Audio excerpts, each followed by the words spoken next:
यह महान कृपा जिन्होंने प्राप्त की है वह एक साधारण व्यक्ति नहीं थे, वो एक अवतारी पुरुष थे, ऐसे अपने को कहना पड़ेगा। महान त्यागी बाबा जुमदेव जी जिन्होंने एक भगवान की प्राप्ति करके सर्वप्रथम अपने परिवार में अपने परिवार का दुखों का निवारण किया। उसके पश्चात बाबा ने सोचा कि मेरे जैसे दुखी कष्टी घोर गरीब मानव इस संसार में बहुत सारे हैं, उन तक यह कृपा पहुंचना चाहिए। इसलिए बाबा ने मानव धर्म का प्रसार और प्रसार अपने जीवन के अंतिम छोर तक किया और बाद में परम पूज्य परमात्मा एक सेवक मंडल के ऊपर अपनी जवाबदारी सौंपी। आज परम पूज्य परमात्मा एक सेवक मंडल मानव धर्म का प्रसार और प्रसार कर रहे हैं। परम पूज्य परमात्मा एक सेवक मंडल अंतर्गत सभी मार्गदर्शक भी प्रचार और प्रसार कर रहे हैं और कुछ कार्यकर्ता और जवाबदार सेवक भी बाबा का प्रचार और प्रसार कर रहे हैं। ये बहुत ही सौभाग्य की बात है कि दुखी कष्टी घोर गरीब मानव को अगर एक सेवक भी दिशा बताता है वह एक साधारण बात नहीं है। बाबा ने अपने जीवन के अंत काल तक यह परमेश्वरी कृपा हम सबको रखने के लिए बाबा ने सुबह की विनंती दी, शाम की प्रार्थना दी, तत्व शब्द नियम दिया और उस माध्यम से हम लोग चले। इसलिए भगवत कृपा हमारे पास आई और यह भगवत कृपा ने हमारे दुखों का निवारण किया। बाबा ने अपने जीवन में निस्वार्थ निष्काम भावना से कार्य किए। बाबा ने कभी मोह माया और स्वार्थ नहीं रखा। बाबा ने कभी एक पैसा की किसी से अपेक्षा नहीं की। निस्वार्थ भावना से बाबा ने कार्य किए, इसलिए इस मार्ग पर दैवी शक्ति खड़ी है और इसीलिए दुखी कष्टी घोर गरीब मानव इस मार्ग में प्रवेश करता है तो उसको तत्काल सुख शांति और समाधानी मिलती है। ऐसी महान कृपा बाबा के माध्यम से हम सारे सेवकों को अनुभव के माध्यम से मिली है। आपने बहुत सारे सेवकों ने हमारे गुरु महान त्यागी बाबा जुमदेव जी को यहाँ पर देखा होगा और बहुत सारे सेवकों ने अनुभव के माध्यम से बाबा को जाना होगा। लेकिन मैं आपको कहना चाहूँगा एक पंक्ति के माध्यम से आप इस पंक्ति को ध्यानपूर्वक श्रवण कीजिए और आप जानिए कि बाबा हमारे कैसे थे।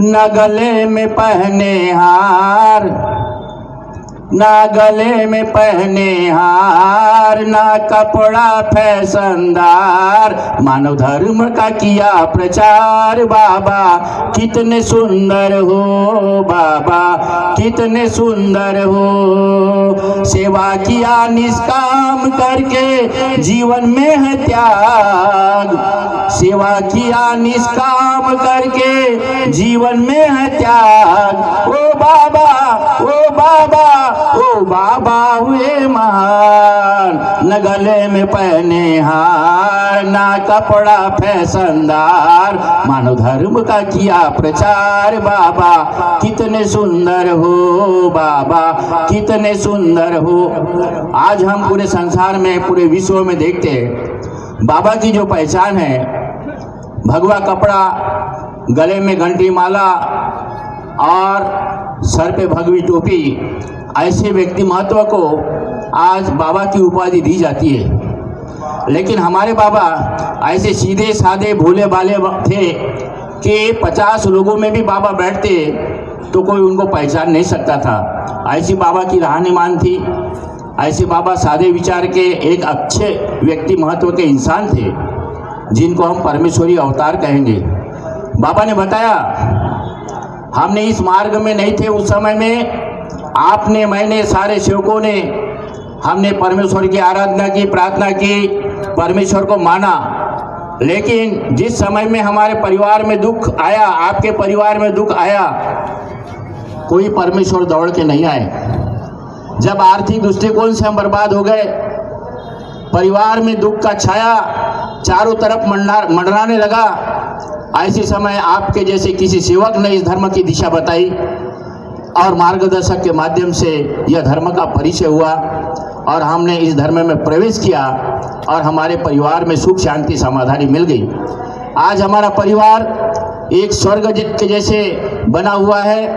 हमारे परिवार में सुख शांति समाधानी है, ये महान त्यागी बाबा जुमदेव जी की कृपा है जो आज हमारी आर्थिक उन्नति हुई, सुख शांति समाधानी मिली। आज समाज में मान सम्मान आपको मिल रहा है, हमको मिल रहा है, ये साधारण बात नहीं है। इसके ऊपर हमने गौर करना चाहिए। बाबा की सिखवन बड़ी महत्व की है। इस सिखवन के साथ साथ ही भगवान चलता है। मैं आपको उदाहरण बताना चाहूँगा, छोटे छोटे 2 अनुभव बताऊंगा। सबसे पहला अनुभव है कि सेवक के शब्द के ऊपर भगवान कैसे खड़े होकर के उसकी मदद करते हैं, ये अनुभव से आप जानिए। फत्तू सिंह जी ठाकुर कोहरे, मुकाम कुमली, मध्य प्रदेश। उनकी धर्मपत्नी निर्मलाबाई कोहरे एक बार भगवत कार्य के हवन में गई। हवन जहाँ हो रहा था वो करीबन 2-3 किलोमीटर दूर गांव था। उस समय सेवकों की संख्या कम थी। वो सेविका जब उस भगवत कार्य में पहुंचने के बाद कार्यक्रम संपन्न हुआ। कार्यक्रम संपन्न होने के बाद जब घर को जाना था, अंधेरा छाया हुआ था। भाई को विचार आया कि मैं गांव से अकेले हूं, अब मुझे गांव जाना है। उस निर्मला बाई ने वहीं पर भगवान से विनती की कि भगवान बाबा हनुमान जी, महान त्यागी बाबा जुमदेव जी, मैं आपके सत्संग में यहाँ आई, सत्संग समाप्त हुआ बाबा, मुझे घर जाना है, आप स्वयं आगे रह के मुझे घर पहुँचा दीजिए। ऐसी विनती निर्मला बाई कोहरे ने की। और जैसी उस गांव से वह निकली, आगे में महान त्यागी बाबा जुमदेव जी चल रहे हैं और पीछे से निर्मला बाई चल रही है। प्रत्यक्ष निर्मला बाई देख रही है, बाबा का पोशाक देख रही है, बाबा की कुर्ता, धोती और टोपी देख रही है। बाबा आगे आगे चल रहे हैं, निर्मला बाई पीछे पीछे चल रही है। जब कुमली गांव आया तो कुमली गांव की सीमा जैसी आई वैसी बाबा अल्पस्थ हो गए। जब बाबा अल्पस्थ हो गए, उस भाई ने अपने घर में अनुभव बताया। और इस मार्ग का जो परिचय है हमारे परिवार से ही मिला। मेरे पिताजी मार्गदर्शक थे। ये अनुभव जब उन्होंने लिया तो यह अनुभव बताने के लिए वो फत्तू सिंह जी कोहरे, हमारे जीजाजी लगते हैं, हमारी बहन को लेकर के वहाँ आए। आने के बाद मेरे पिताजी को बताने लगे। काका जी बोले, प्रत्यक्ष मैंने अपने आंखों से देखा। भगवत कार्य से जब मैं घर जा रही थी, भगवान को विनती की, महान त्यागी बाबा जुमदेव जी सामने सामने चलने लगे, मैं पीछे पीछे चलने लगा। मेरे पिताजी कहने लगे, भाई भगवान समय पे आते हैं, समय पे जाते हैं। भगवान शब्द पे खड़े हैं, शब्द ही भगवान है, शब्द ही शैतान है। शब्द शब्द सबको ही कहे, शब्द के हाथ न पाओ। एक शब्द औषधि करे तो एक शब्द करे घाव। तो शब्द हमने मरने का दिया। इस मार्ग में कार्यकर्ता के उपस्थिति में भगवान को शब्द दिया कि बाबा अब मैं इस धर्म में प्रवेश किया, मैं मर चुका हूँ। उसी समय भगवान खड़े हो गए और जब वचन दिया हमने, उसी समय भगवान हमारे घर के तरफ जाकर के उनने यह अपनी क्रिया चालू कर दी और सुख शांति समाधानी वहीं से मिलना शुरू हो गई। तो ऐसे बहुत से आपके भी अनुभव है, मेरे भी अनुभव है। बाबा ने जो हमें दिया है ये अनमोल धन है। आपको रुपया, पैसा, धन दौलत, बड़ी बड़ी इमारतें, जमीन जायदाद बहुत दिखेंगी, लेकिन बाबा ने नहीं कमाया। बाबा ने धन नहीं कमाया, बाबा ने ये धन कमाया। ये धन दिख रहा है बाबा का। पूरे देश में बाबा ने जो कार्य किए हैं, ऐतिहासिक कार्य है। आज दुखी, कष्टी, घोर गरीब मानव को समाधानी मिली है। लेकिन जो भारत सरकार, राज्य की सरकार जो काम नहीं कर पाई, वो काम महान त्यागी बाबा जुमदेव जी ने किया है। आपने देखा होगा संत गाड़गे बाबा, देश में बड़े बड़े महान पुरुष हुए, उन्होंने भी बढ़िया कार्य किए, अच्छे कार्य किए। इतिहास में हमें पढ़ने को मिलता है। आपने देखा होगा संत गाड़गे बाबा, संत गाड़गे बाबा को पूरा देश जानता है। संत गाड़गे बाबा ने स्वच्छता मुहिम रबाई। स्वच्छता मुहिम रबाने का जो उद्देश्य था संत गाड़गे बाबा का, वो एक उद्देश्य था कि हर ग्राम में स्वच्छता हो, हर ग्राम निरोगी हो, गांव में बीमारी नहीं आना चाहिए। अगर गांव में अस्वच्छ गांव रहेगा, गांव में बीमारी आएंगी, बीमारी आने से गांव के लोग मरेंगे। तो ये दृष्टिकोण से स्वच्छता अभियान पूरे देश में रवाया। आज इतिहास में स्वर्ण अक्षरों में उनका नाम अजरा अमर हो गया। महान त्यागी बाबा जुमदेव जी ने व्यसन मुक्ति कार्यक्रम रवाए। आज उनके माध्यम से दारूबंदी नशा मुक्ति अभियान पूरा देश में धर्म में बाबा ने किया है। जाति भेद नष्ट किया है, अंधश्रद्धा दूर किया है। अंधश्रद्धा को दूर करने के लिए महाराष्ट्र सरकार, भारत सरकार लाखों करोड़ रुपया खर्च करती है, अंधश्रद्धा दूर नहीं होती। दारूबंदी के लिए करोड़ों रुपया सरकार, भारत सरकार बर्बाद करती है, लेकिन वो हो नहीं सकती और होगी भी नहीं। भारत देश में या कोई भी राज्य में दारूबंदी होती है ये कभी पॉसिबल नहीं है, क्योंकि एक तरफ सरकार दारूबंदी की मुहिम रवाती है, दूसरे तरफ दारू व्यापारी को लाइसेंस देती है। जो आदमी दुकान डालेगा वो जो सरकार दुकान डालेंगे वो सरकार कभी बंद नहीं कर सकती। तो महान त्यागी बाबा जुमदेव जी ने ऐतिहासिक कार्य किए हैं। अपनी भारत सरकार महान त्यागी बाबा जुमदेव जी को अगर भारत रत्न पुरस्कार भी देती है तो बाबा के सामने फीका पड़ेगा। ऐसे महान कार्य महान त्यागी बाबा जुमदेव जी ने किए हैं। तो इस विषय में हमने ध्यान रखना चाहिए कि बाबा ने जो अपना पूरा जीवन समर्पित कर दिया देश के अपने दुखी कष्टी घोर गरीब मानव के लिए, इस देश में अच्छाई के लिए, आने वाले समय में मुझे विश्वास है आने वाले 10-15 साल में इस देश में अनेक राज्य जागेंगे। आने वाले समय में हमें नहीं कहना पड़ेगा, देश की सरकार खुद होकर के महान त्यागी बाबा जुमदेव जी को भारत रत्न पुरस्कार से गौरव करेंगी। ये आने वाला समय ही बताएगा, हमें आत्मविश्वास है। सेवक भाइयों, यह बाबा की कृपा हमारे सौभाग्य से मिली है। आज यह कृपा हमें नहीं मिलती, हम लोग कई व्यसनों में रहते, हमारा परिवार बर्बाद हो जाता, आज हम कहीं के नहीं होते। आज यह कृपा, यह मार्ग हम छोटे थे उस समय हमें मिला। दारू क्या होती है, छट्टा क्या होता है, जुआ क्या होता है, हमने कभी देखा नहीं, हमको समझता भी नहीं, क्योंकि बचपन से जिस परिवार में अगर मार्ग में प्रवेश किए होंगे उनके बच्चों को ये चीज बिल्कुल पता नहीं कि क्या होती है। तो हम सौभाग्य समझते हैं कि आज हम हमारा व्यसन बंदी हो गया, धर्म में आए, हमारा उद्धार हो गया। हमें विश्वास है हमारे बच्चे भी कभी व्यसन नहीं करेंगे। हमें ये भी विश्वास है कि बच्चे के बच्चे भी आने वाले पीढ़ी में कभी व्यसन नहीं करेंगे, आने वाली पीढ़ी कभी बर्बाद नहीं होंगे। लेकिन कब? जब बाबा की सिकोन पे, तत्व शब्द नियम पे अगर हम तुम सब लोग चलेंगे तब। और इसीलिए आज के जो नवयुवक है, आज के जो बच्चे, टैलेंट बहुत है, लेकिन भगवत कार्य के प्रति ध्यान बहुत कम है। घर के माता पिता का भगवत कार्य में लगन है, लेकिन बहुत सारे पालकों के जो बच्चे हैं वह नौकरी पे लगे होंगे, बड़े बड़े शिक्षण में होंगे, लेकिन धर्म का शिक्षण उन्हें नहीं है। और वो इसीलिए नहीं है क्योंकि धर्म की पाठशाला में हम लोग उन्हें लेके नहीं जाते, भगवत कार्य का सत्संग उन्हें महत्व नहीं देते हम, और इसीलिए उनको संस्कार इस धर्म का नहीं पड़ा है। तो जितने भी क्वालिफाइड मेरे सेवक के बच्चे होंगे, मैं उनसे इतनी विनंती करूंगा कि कम से कम कुछ % अपने धर्म का ज्ञान होना बहुत जरूरी है, क्योंकि आने वाली पीढ़ी अगर धर्म का ज्ञान नहीं होगा तो आने वाली पीढ़ी में यह बाबा की कृपा रहेंगी या नहीं रहेंगी कोई गारंटी नहीं है। तो इसीलिए बच्चों को संस्कार मिलना बहुत जरूरी है। संस्कार कोई दुकानों में नहीं मिलेंगे, संस्कार कोई बाजारों में नहीं मिलेंगे, संस्कार मिलेंगे भगवत कार्य के सत्संग में। और आपको मिला है, हमें मिला है, अपनी पीढ़ी को भी मिलना चाहिए। इसलिए बाबा के सिकोन पर हमने बच्चों को चलने के लिए हम लोगों ने प्रेरित करना चाहिए। भगवत कार्य का सत्संग हमारे क्षेत्र में, हमारे परिसर में होता है, ऐसे समय में अपने घर को ताला लगा करके हमने भगवत कार्य में जाना चाहिए। अगर 8 दिन में भगवत कार्य को अगर 2 घंटा हम नहीं दे सकते तो हम क्या अपेक्षा कर सकते हैं कि भगवान हमको देगा। व्यवहार बरोबर चाहिए, इस हाथ से ले और इस हाथ से दे।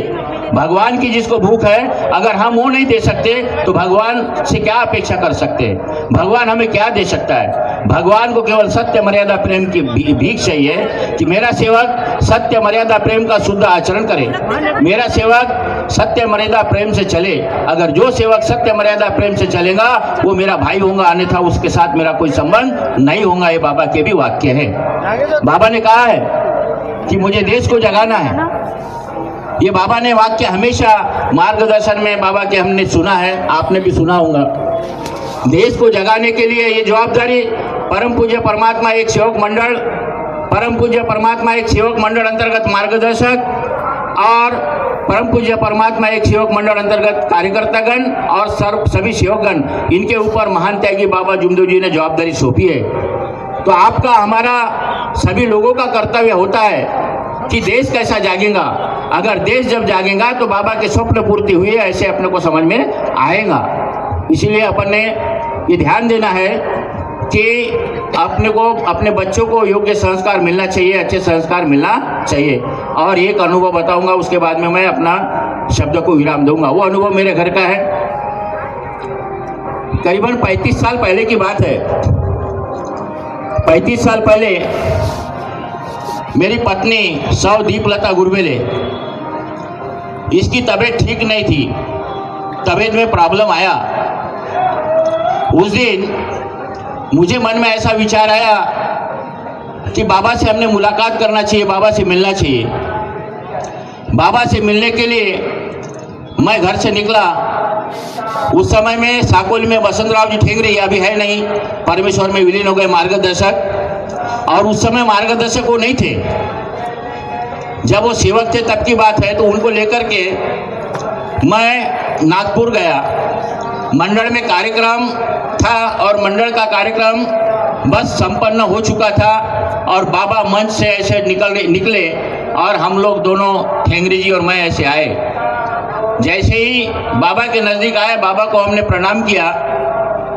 बाबा ने एक ही शब्द कहा मुझे, मेरे पीठ के ऊपर में एक हाथ दिया और कहा कि अपने ध्येय को मजबूत रख। उसके बाद बाबा कुछ नहीं बोले, अपने ध्येय को मजबूत रख। जब बाबा ने एक वाक्य कहा तो मैं समझ गया कि ये सेवक तेरी परीक्षा है।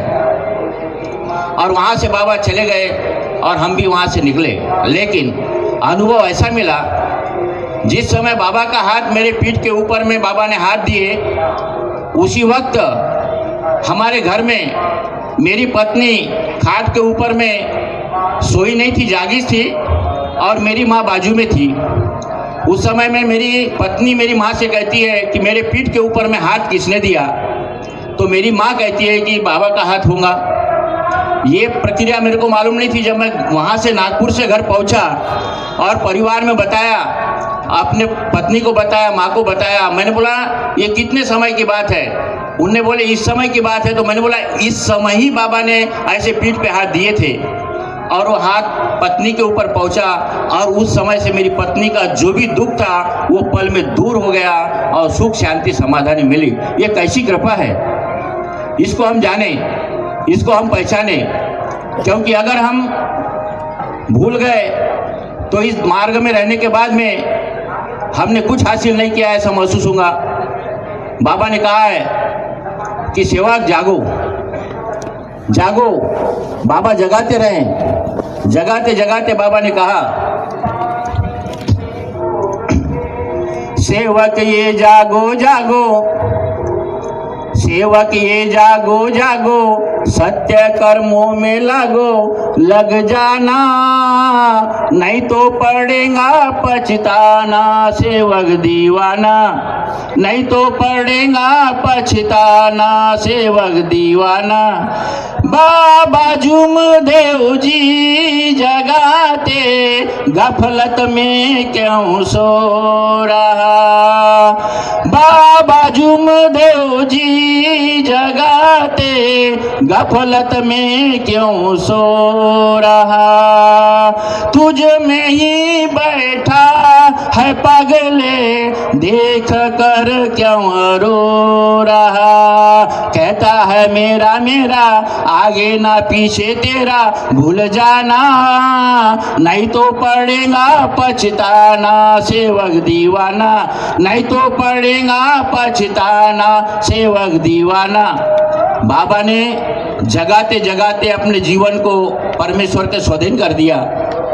लेकिन आज भी हम जागे नहीं, यह बड़ी दुर्भाग्य की बात है। अगर मैं खुद नहीं जागा तो मैं आपको क्या विचार दे सकता हूँ? इसकी शुरुआत मैंने अपने परिवार से करना चाहिए। हर सेवक ने अगर अपने परिवार से यह शुरुआत कर ली तो किसी को जगाने की आवश्यकता नहीं है, सारे लोग जाग जाएंगे।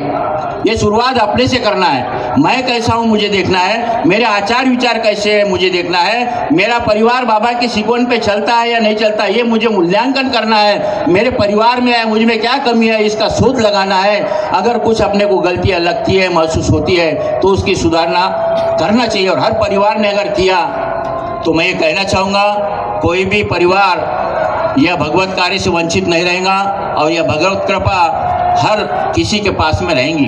बाबा ने कहा भगवान हर सजीव मानव के आत्मा में विराजमान है।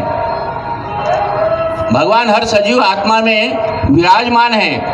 भगवान निराकार है, भगवान निर्गुण है, भगवान चैतन्य है, भगवान जागृत है, भगवान हवा रूपी है और भगवान की सक्षम में साक्षात उपस्थिति है। ये हम जाने। भगवान की पहचान महान त्यागी बाबा जुमदेव जी ने करवा दी, नहीं तो हमको भगवान का परिचय नहीं था।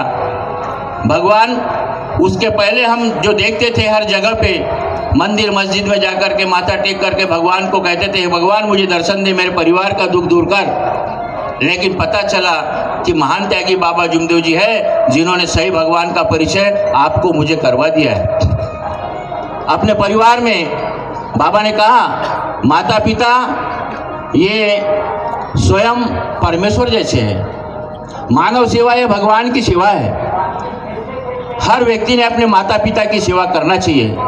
जिस माता पिता ने उंगली पकड़ के चलाना सिखाया, जिस माता पिता ने आधा पेट खा करके हमको भरपूर पेट खिलाया, जिस माता पिता ने फटे कपड़े पहन के हमको सूट बूट सिलाया, जिस माता पिता ने उच्च शिक्षण दिलाया, और समय जब आया, जब बच्चा बड़ा हो गया, जब बच्चे की शादी हो गई, घर में जब बहू आ गई तो माता पिता का प्रेम कम और पत्नी प्रेम ज़्यादा हो गया।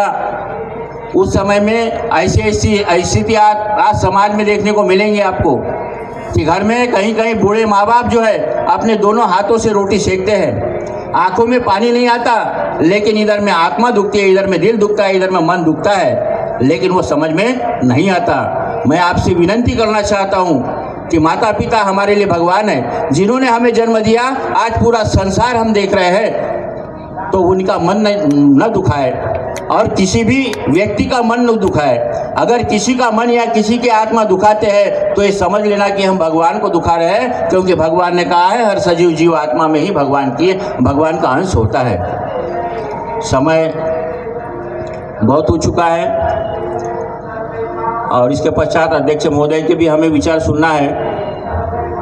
देखो, जिंदगी में कुछ रखा नहीं है, जीवन में कुछ रखा नहीं है भाई। क्या लेके आए और क्या लेके जाएंगे। हमको जो जन्म मिला है, बड़े सौभाग्य से हमारा जन्म हुआ है। जीवन में जो है कुछ हमारा नहीं है। हम कहते ये मेरा है, वो मेरा है, मेरी इतनी खेती है, इतना बिल्डिंग है, इतने गाड़ियाँ घोड़ा है, ये उठा करके सर पे ऊपर जाना नहीं है। मुगल बादशाह शाहजहां ने ताजमहल बनाया, कोई ऊपर लेके नहीं गया, ताजमहल देखने के लिए लोग जाते हैं। तो आज जितना भी कुछ होगा वो अपना नहीं है। ये समझिए है कि ये 3.5 फुट का जो शरीर है, ये भी इसके ऊपर भी मेरे शरीर पर मेरा अधिकार नहीं है, ये भी मेरा नहीं है। क्यों? क्योंकि जब उसका ऊपर वाले का फरमान आ जाएगा, यहाँ से श्वास निकल जाएगा, ये पूरा मट्टी हो जाएगा, कोई अर्थ नहीं है। तो अपना जन्म बड़े सौभाग्य से मिला है। इस मार्ग में हमें एक योग मिला है। अपने जीवन को ऐसा सुंदर बनाई है ताकि अपने जीवन में ही सब कुछ अपने को प्राप्त हो और अंत समय में अच्छा मोक्ष प्राप्त हो। क्योंकि मरने के बाद कोई किसी को याद नहीं करता, केवल जिसके अच्छे कर्म होंगे उसी को याद करता है, बाकी भूल जाता है। अपने माता पिता भी गुजरे होंगे, गुजरने के बाद आंखों से रोना आया होगा, कुछ दिन बहुत भावनात्मक हुए होंगे, तस्वीर लगी होंगी, याद आई होंगी, लेकिन 1-2 साल होने के बाद में इधर से वो विचार निकल जाते हैं, कुछ नहीं रहता। इसलिए मैं कहना चाहूँगा, सुनिए, जीवन में कुछ नहीं है। तेरी प्यारी सूरत कुछ कर ले तीरथ, तेरी प्यारी सूरत कुछ कर ले तीरथ, एक दिन पड़ेगा जाना, शायद है वापस आना, शायद है वापस आना। मरघट तट सब चलेंगे बराती, मरघट तट सब चलेंगे बराती, गाँव के लोग चलेंगे सब साथी, तुझको जलाकर वापस आए, रोते हुए को सब समझाए, झूठा है जग का रोना, शायद है वापस आना, शायद है वापस आना। मेरे सहयोग भाइयों, ये अनमोल शरीर है, ये जीवन बाबा ने बड़े अच्छे के लिए दिया है, और इस अच्छे जीवन को एक परमात्मामय बना करके, भगवत कार्य का सत्संग का एक भाग बना करके हम अगर भक्तिमय हो गए तो हमारे संसार में कोई कमी नहीं होगी। क्योंकि किसी ने कहा है भक्ति सब करते हैं, भगवान की विनंती प्रार्थना आप करते हो, मैं करता हूँ, सब करते हैं, तत्व शब्द नियम का पालन आप करते हैं, मैं करता हूँ, सब करते हैं, लेकिन हृदय में 24 तास यानी भगवान का नाम स्मरण करने वाले या परमेश्वर का आराधना करने वाले ऐसे कुछ लोग होते हैं जो भक्ति में मग्न हो जाते हैं। उसका उदाहरण आपको बताऊंगा। आप देखे होंगे कि जो ये थी, क्या बोलते हैं वो, मीरा राजा की लड़की थी, उसको कोई कम नहीं था, लेकिन वो ऐसी भक्तिमय हो गई कि पूरा राजमहल छोड़ करके वह प्रभु के नाम से निकल गई। ऐसी लागी लगन लगन लगन, ऐसी लागी लगन, मीरा हो गई मगन, वो तो घड़ी घड़ी प्रभु नाम लेने लगी। तो हम कैसा होना चाहिए? ऐसी लागी लगन, सेवक हो गए मगन, ऐसी लागी लगन, सेवक हो गए मगन, वो तो घड़ी घड़ी प्रणाम जय घोष करने लगे। हृदय में रखना है, बाबा के स्मरण को हमेशा करना है, और बाबा के तत्व शब्द नियम से हमको तन तो तन चलना है। क्योंकि बाबा ने कहा था धूप में कि बोले, बाबा के आंखों से आंसू बहे थे, आपने पुस्तक पढ़ा होगा मानव धर्म परिचय। तो बाबा जब रो रहे थे उस समय बाबा को सेवक ने पूछा कि बाबा बोले आप क्यों रो रहे हो? बाबा ने कहा मैं नहीं रो रहा हूँ, भगवान रो रहा है, क्योंकि भगवान सत्य मर्यादा प्रेम की भीख मांग रहा है। उस समय में सेवकों ने वचन दिया कि बाबा हम सत्य मर्यादा प्रेम का शुद्ध आचरण करेंगे। उसके लिए एक पंक्ति कहना चाहूंगा और अपने शब्दों को विराम दूंगा। वह रोए पड़े बाबा, वह रोए पड़े बाबा, नैनों नीर बहता है, मानव से जुदा मानव से जुदा मानव, कहो कैसा ये नाता है। वह रोए पड़े बाबा, नयनों नीर बहता है। बाबा के आंखों के आंसू की कीमत को हम लोग समझ नहीं पाए। मेरी विनंती आप लोगों से कि बाबा ने दी हुई तत्व शब्द नियम का शुद्ध आचरण भगवान को देना है। तत्व शब्द नियम का मैं भी शुद्ध आचरण भगवान को, बाबा को देने का हमेशा प्रयत्न करूंगा। और इतना ही कहकर अपने शब्दों को मैं यहाँ विराम देता हूँ। नमस्कार जी। नमस्कार जी, नमस्कार।